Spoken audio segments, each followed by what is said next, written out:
uma situação bastante complexa, porque do mesmo jeito que eles têm aquela, como são lojas, digamos, de vizinhança, onde eles já conhecem todos os mecânicos à sua volta, já têm um relacionamento de tempo, eles têm essa vantagem.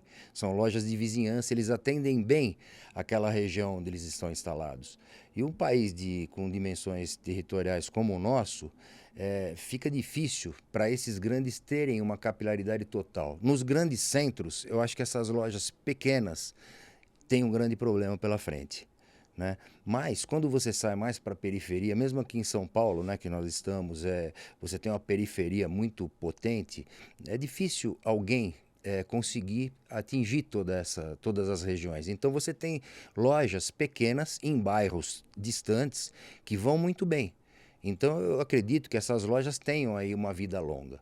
O problema e você deu um exemplo muito claro, né, e adequado, que é o que aconteceu no mercado, por exemplo, de drogarias, de farmácias, né?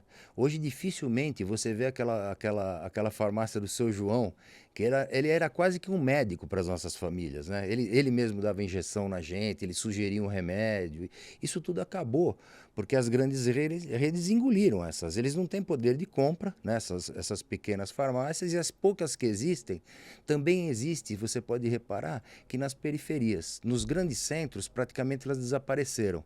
É verdade. Né? E eu temo que isso aconteça também com o nosso setor, né? Nós temos um outro assunto, né, que eu me permito aqui colocar, que é muito interessante, que é assim, antes de começar a gravar, nós tínhamos falado, né, o Cláudio, você tem uma situação onde não existe mais respeito à cadeia.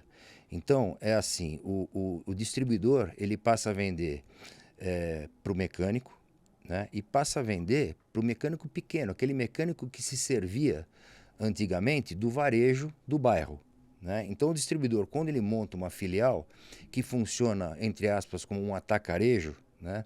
Ele tem no seu retira um movimento muito grande das oficinas que vão buscar as peças para fazer somente aquele reparo do carro daquele momento. Né? Isso outrora não acontecia, porque os distribuidores vendiam só para lojas e depois, num segundo momento, eles vendiam para lojas e para centros automotivos, os quais mantivessem um estoque, tivessem KNAI de comércio, de compra e venda, não só de serviço, né? Tivesse um KNAI de compra e venda de produto. Esse centro automotivo que mantém o estoque, eu acho claro que os distribuidores devem atender. Tem que atender e o atendem, né?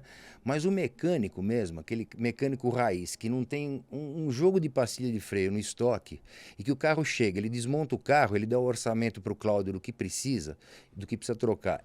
O Cláudio autorizando, ele vai no distribuidor e compra essas peças.